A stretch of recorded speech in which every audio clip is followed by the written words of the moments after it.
Bismillahirrahmanirrahim. Assalamualaikum warahmatullahi wabarakatuh. Kami dari kelompok 3 pada mata kuliah Telaah Kurikulum yang beranggotakan Hardianti Milanda dan saya sendiri Putri Ramadhani Kartiwa akan membahas tentang materi yang berjudul persamaan dan perbedaan materi kurikulum di Kemenak dan Kemendikbud. Konsep multikulturalisme merupakan konsep kehidupan berbangsa dan bernegara, serta pengakuan terhadap eksistensi nilai-nilai demokrasi. Konsep tersebut diharapkan dapat memberikan pemahaman, melahirkan sesuatu pola atau pemikiran baru yang dapat memperkokoh dan mempersatukan serta mengakui eksistensi keragaman budaya. Multikultural merupakan pengakuan akan martabat manusia yang hidup dalam komunitasnya dengan kebudayaan masing-masing yang unik. Termasuk di antara bagian dari perbedaan itu meliputi warna kulit, postur tubuh, bahasa, tradisi, pandangan hidup, dan keyakinan agama. Dari berbagai uraian di atas, maka dapat dipahami bahwa multikultural adalah manifestasi keragaman kelompok yang berpotensi dapat menstimulir kemajuan sosial serta menjunjung tinggi harkat dan martabat manusia. Oleh karena itu, demi keberlangsungan hidup yang damai dan unsur masyarakat yang majemuk, maka eksistensi Pancasila sebagai dasar negara harus diperhatikan. Sebab situasi multikultur seperti di Indonesia rentan menimbulkan konflik yang menyinggung suku, agama, ras, dan antar golongan, bisa disebut SARA. Dengan munculnya beragam persoalan kebangsaan yang terus-menerus mewarnai wajah buram bangsa Indonesia saat ini.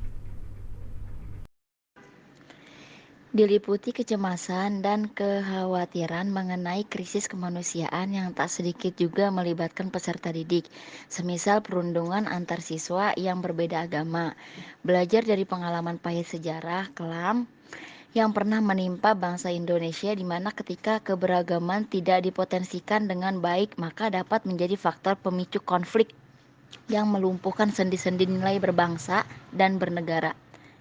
Soehadi dalam Luwih mengungkap sejumlah kasus yang cukup sensitif, sebut saja kasus Ambon dan Poso atau konflik antaragama, Sambas dan Sampit atau konflik antar etnis Dayak atau Melayu dengan Madura dari tahun 2008 sampai 2012. Terdapat 2 kasus konflik atau kekerasan, pertama menyangkut isu rumah ibadah, kedua mengenai konflik internal agama atau alasan penodaan agama, utamanya di kalangan umat Islam yang masih terus mewarnai pola relasi keagamaan di Indonesia. Dengan demikian, maka timbul tanya besar, apakah benar pendidikan agama mengajarkan kekerasan dan anti keberagaman?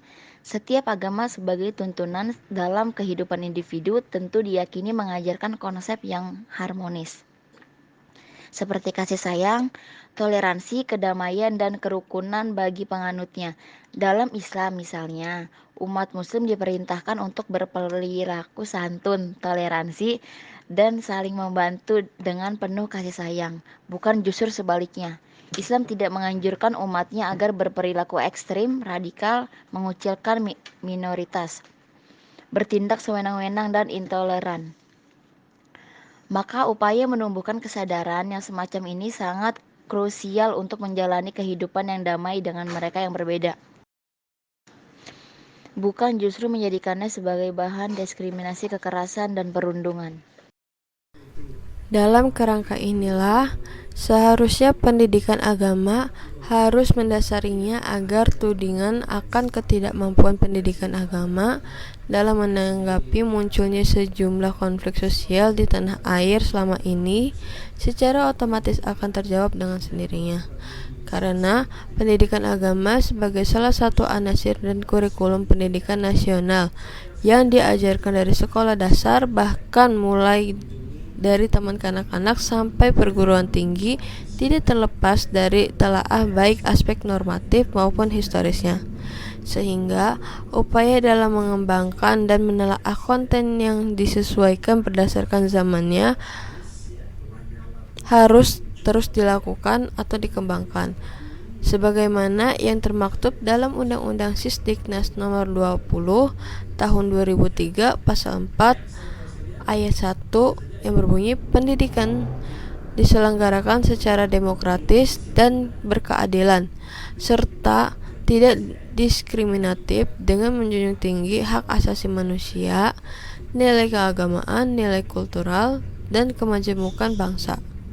Undang-Undang RI Nomor 20 Tahun 2003 tentang Sisdiknas. Dari prinsip penyelenggaraan pendidikan yang tertera pada undang-undang di atas, menjadi jelas bahwa pendidikan multikultural sejatinya edukasi dalam memahami hakikat kemanusiaan. Dalam dunia pendidikan, kehadiran buku paket atau buku teks sebagai media dan sumber pembelajaran yang dapat mentransformasikan ilmu pengetahuan serta nilai kehidupan sehari-hari menjadi sangat penting dalam menunjang program pembelajaran yang telah digariskan oleh pemerintah, sebagaimana kutipan Undang-Undang RI Nomor 20 Tahun 2003 tentang Sisdiknas di atas. Selain metode pembelajaran dan kurikulum, dalam mendukung keberhasilan suatu pendidik dibutuhkan sarana yang dapat menjadi panduan dalam proses pembelajaran, termasuk adanya buku paket tersebut. Buku paket atau bisa disebut juga buku teks menjadi kebutuhan yang pokok bagi guru maupun siswa. Dengan adanya buku paket itu, guru dapat mempersiapkan materi sebelum proses berlangsungnya kegiatan pembelajaran, dan bagi peserta didik diharapkan dapat belajar secara mandiri ketika tidak ada guru yang mendampingi. Dalam peraturan pemerintah nomor 19 tahun 2005 pasal 43 ayat 5 disebutkan bahwasannya kelayakan isi, bahasa, penyajian, dan kegrafikan buku teks pelajaran dinilai oleh BSNP dan ditetapkan dengan peraturan Menteri PP nomor 19 tahun 2005 tentang Standar Nasional Pendidikan. Berdasarkan peraturan pemerintah di atas, maka dapat dipahami bahwa buku paket sebagai salah satu sarana penunjang pembelajaran yang tergolongkan pada bahan ajar cetak memiliki kriteria tersendiri yang kemudian diselaraskan dengan kurikulum yang diberlakukan dalam hal isi atau konten buku. Di samping itu, di sisi lain bahwa dalam pembuatan buku pelajaran, pemerintah telah memberikan standar kelayakan melalui Badan Standar Nasional Pendidikan. Demikian pula dalam buku paket mata pelajaran Pendidikan Agama Islam dan Budi Pekerti, sudahkah gagasan pendidikan berbasis multikultural teraplikasikan di dalamnya? Karena pada dasarnya seorang guru agama tidak hanya dituntut untuk mengajarkan tentang ibadah saja, melainkan juga perlu untuk mengajarkan apresiasi terhadap realitas sosial dalam beragama. Salah satunya dengan mengacu pada buku paket siswa Pendidikan Agama Islam dan Budi Pekerti kelas 6 SD yang disosialisasikan serta diterbitkan oleh Kementerian Pendidikan dan Kebudayaan dan buku terbitan Kementerian Agama. Buku tersebut keduanya merupakan buku paket yang disajikan oleh pemerintah dalam rangka implementasi kurikulum 2013 yang disusun dan ditelaah oleh berbagai pihak di bawah koordinasi Kemendikbud dan Kemenak. Sebagai isu, konten buku PAI yang belakangan dinilai menyinggung agama lain tengah menjadi perbincangan. Hal ini terkait buku PAI atau Budi Pekerti kelas 7 dan kelas 9 dari Kemendikbud tahun 2014 tengah menjadi perbincangan masyarakat. Pasalnya, isi buku tersebut dinilai telah menyinggung agama lain, khususnya soal kitab Injil dan Taurat. Maka dalam upaya menjaga stabilitas ketertiban sosial, khususnya dalam dunia pendidikan, Kemendikbud terus melakukan evaluasi terkait penyusunan oleh pembaruan buku teks peserta didik di satuan pendidikan. Mungkin itu saja yang dapat kami sampaikan. Terima kasih atas perhatiannya. Kurang lebihnya kami mohon maaf. Billahi taufiq wal hidayah. Wassalamualaikum warahmatullahi wabarakatuh.